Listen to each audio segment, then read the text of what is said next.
cansada, velho. Eu tô cansada. Eu tô cansada. Tô muito cansada. Amiga, tô cansada. Tô muito cansada. Eu fico cansada, jura?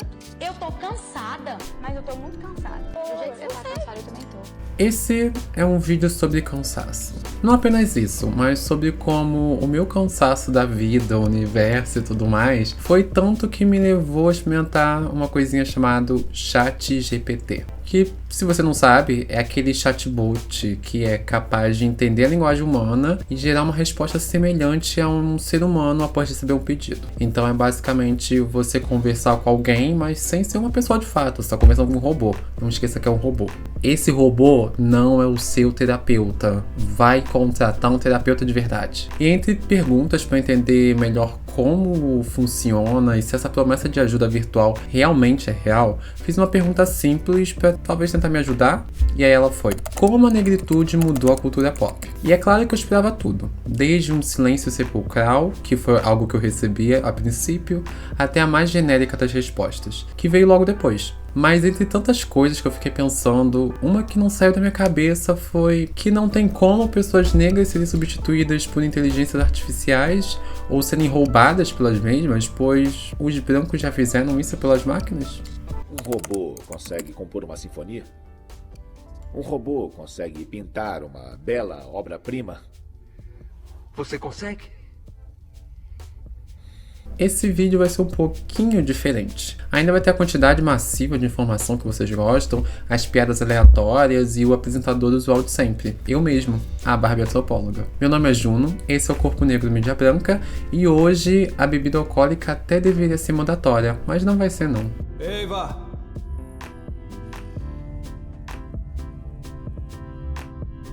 Volta agora pro seu quarto. Se eu voltar, vai me deixar sair um dia?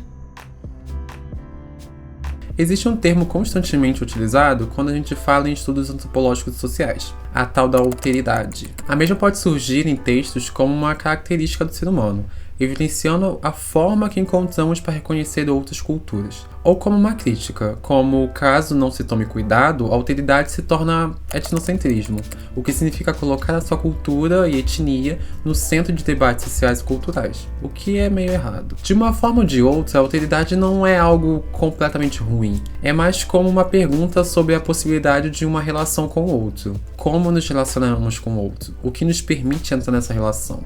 O que faz do outro, de fato, outro, e não uma extensão de nós mesmos. Mais do que entender que existe um outro, o problema da alteridade é como esse outro é personificado. E eu sei que eu tô falando muito outro, mas segura, vai ter sentido. Pera, calma aí. Não apenas isso, mas quem é o eu nessa equação? Quem é aquele que aponta, observa, julga, compreende e resume esse outro lado? Essa é uma daquelas perguntas que eu gostaria de deixar em aberto e deixar tudo enigmático para você imaginar na sua cabecinha. Mas dessa vez eu vou deixar bem claro. O eu nessa equação é o homem branco cis. I'm shocked. This is shocking news. Esse debate percorre diversas instâncias, mas uma das principais é quando falamos de Bronislaw Malinowski e o livro Os Argonautas do Pacífico Sul. O estudo de Malinowski foi publicado nos anos 20 e é quase como uma bíblia para a antropologia, pois nela o autor anglo-polonês faz um extenso trabalho etnográfico dos povos das Ilhas Trobriand. Depois de passar 4 anos entre os povos nativos, entre 1914 e 1918, Malinowski escreveu um extenso trabalho que revolucionaria os estudos antropológicos. O único problema é que Malinowski era um homem branco, europeu, e ele estava investigando uma cultura que não tinha nada a ver com ele. No one had probed so deeply into the lives of so-called savages. No one spoke with such authority. He was brilliant, dazzling, egotistical, controversial, and at the height of his powers. Por isso, ao longo dos anos, foram notando as rachaduras em seu trabalho, como sua visão acadêmica, mesmo sendo um marco para a época, era meio problemática, pois resumia o outro, o indígena, com base na sua própria ótica, na sua própria vivência. O que significa que não importava o quão objetivo ele tentava ser, sua visão ainda seria de alguma forma subjetiva e ainda levaria preconceitos e coisas que ele nem ao menos sabia que estava levando isso para o texto. A crítica acabou não sendo esquecida, Pelo contrário, foi acatada pela disciplina e tentaram ao máximo modernizá-la para torná-la menos racista e problemática. Óbvio que para alcançar isso, um dos principais pontos se tornou trazer outros olhares para esse mundo, o que significa trazer pessoas pretas, mulheres, indígenas para falar sobre esses assuntos e não simplesmente colocar na mão de outras pessoas brancas e homens, sim. Só que aí vem a grande pergunta. Será que esses outros olhares tinham espaço para abrir suas asas e falarem por si mesmos? Até porque, não muito tempo antes, essas outras pessoas que estavam chegando na academia eram resumidas como estranhos, como os outros, como os objetos de estudo. You an angel or something else? I don't know. E a minha resposta para isso é meio que sim, elas tiveram, mas em partes. Talvez menos na realidade de fato e mais na ficção. Em A Mão Esquerda da Escuridão, de 1969, livro escrito pela Ursula K. Le Guin, que já deve ter aparecido nesse canal umas 3 ou 4 vezes já. No livro, ela vai tratar dessa alteridade através de uma ótica de performance de gênero. Nele, nós conhecemos um planeta alienígena, onde as diferenças sexuais são reduzidas e discutidas a partir dos seres andrógenos que habitam essa atmosfera. Nessa perspectiva, o alienígena, que seria o outro, é o terráqueo. Somos nós. Ele é um indivíduo despreparado que se confronta com essa nova realidade. Nesse livro, Úrsula apresenta muito mais do que um abalo aos valores morais, sexuais e culturais, mas não apresenta uma perspectiva do e se o corpo cis fosse de fato a minoria? E se a nossa sociedade fosse a estranha, vista de rabo de olho por um indivíduo que acredita ter todas as respostas? E se o homem branco cis fosse o colonizado no final da história? Muito desse assunto acaba me levando a outra autora favoritinha desse canal, que é Octavia Butler. Ela vai utilizar o mesmo pressuposto, mas olhando para o passado ao invés do futuro. Em Kindred, Laços de Sangue, ou Laços Familiares, eu não lembro o nome todo do livro, gente, desculpa.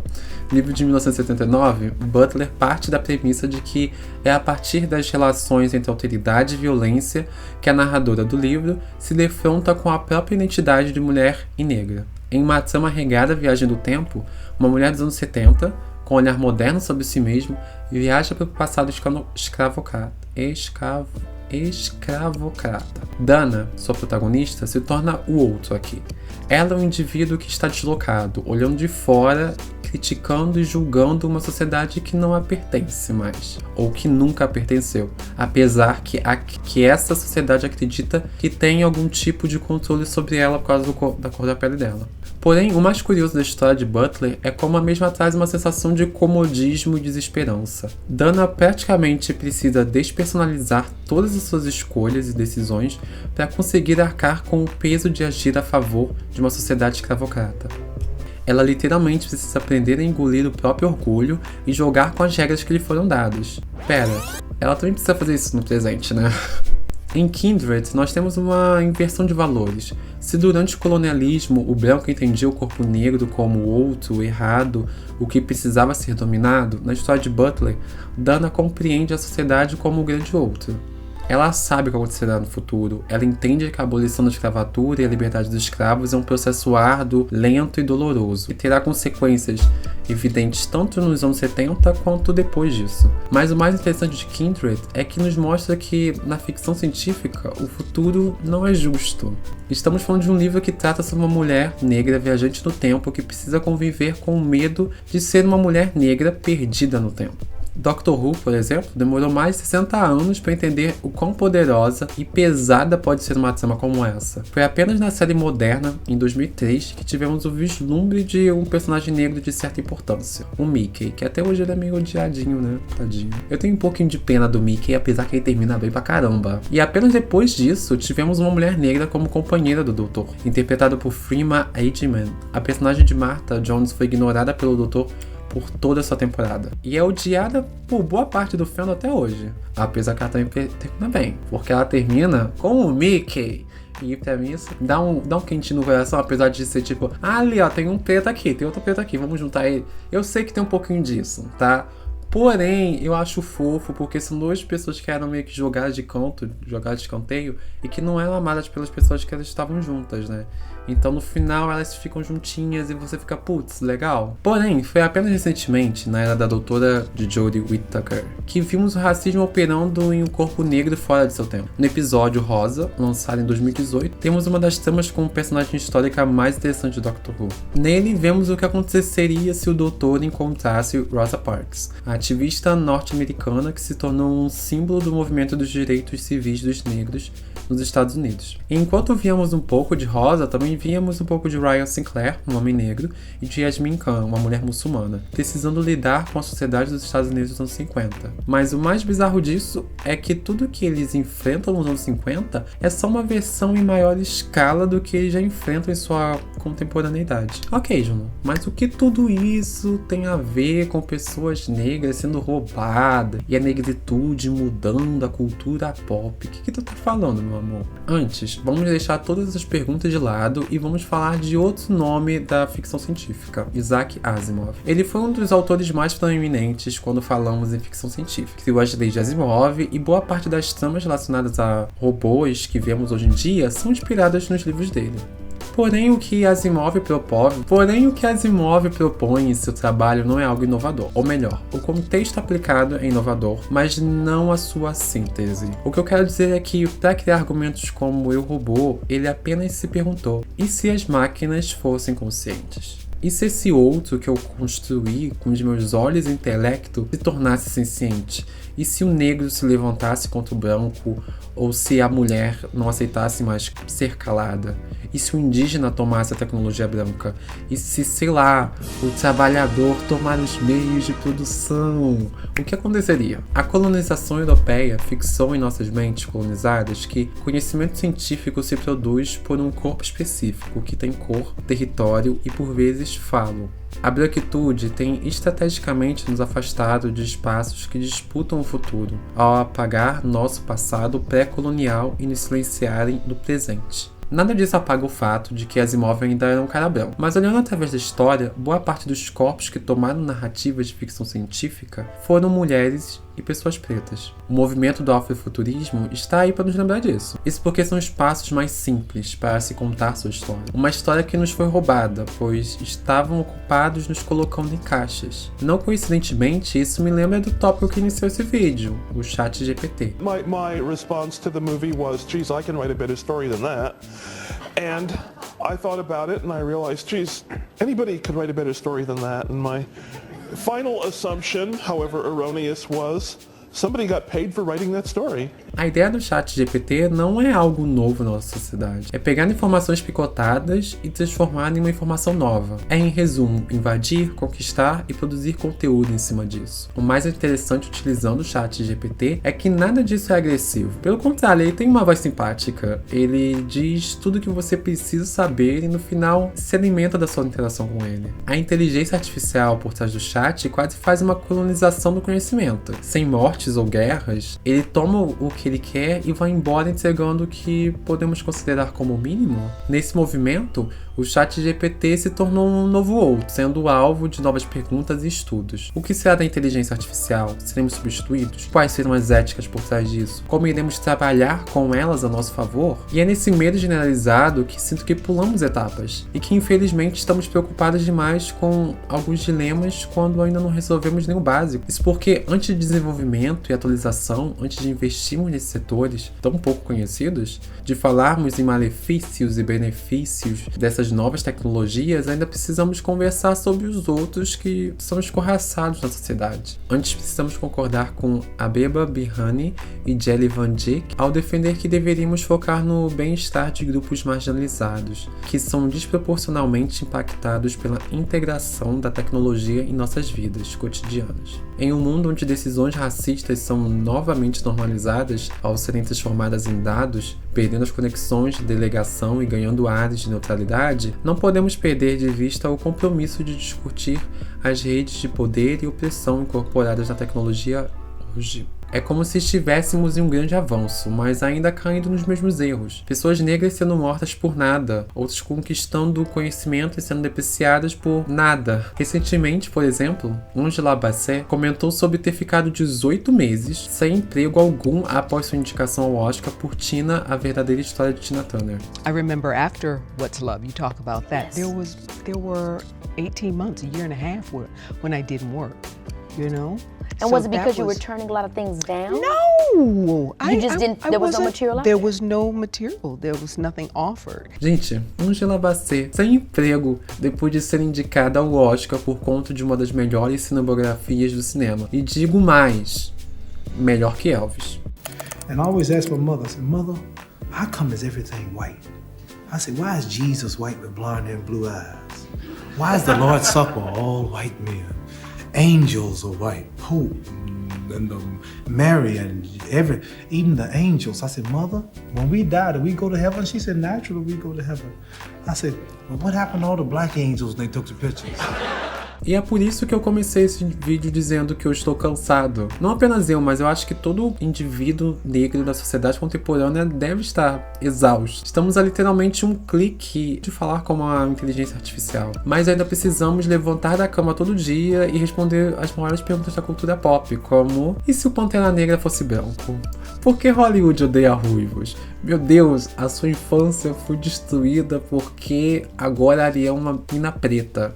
Putz, amigo, sinto muito. Às vezes é como gritar ao vento, é jogar com as regras do jogador. Todos os dias eu vejo pessoas negras incríveis conquistando diplomas, espaço, rodas de conversa, levando debates um passo à frente, e tudo isso pra quê? Trabalhar o dobro e receber menos da metade. É cansativo, não porque é trabalhoso, mas porque é ridículo jogar um jogo que as cartas já estão marcadas. Correr uma corrida em que todo dia a linha de chegada muda de lugar. Ganhar, mas sem poder comemorar de fato uma vitória. É cansativo, pois nos prometeram carros voadores e um tênis que amarra sozinho. Mas não só precisamos falar sobre racismo, como também vemos pensamentos tão mesquinhos e ignorantes como o racismo sendo levados até essas novas tecnologias. Preciso lembrar do racismo algorítmico. Na entrevista do jornal da USP, o professor Hernani José Xavier nos lembra de que o problema vem de quem programa. Os circuitos eletrônicos e as linhas de códigos enquanto objetos animados não podem ser por si só racistas.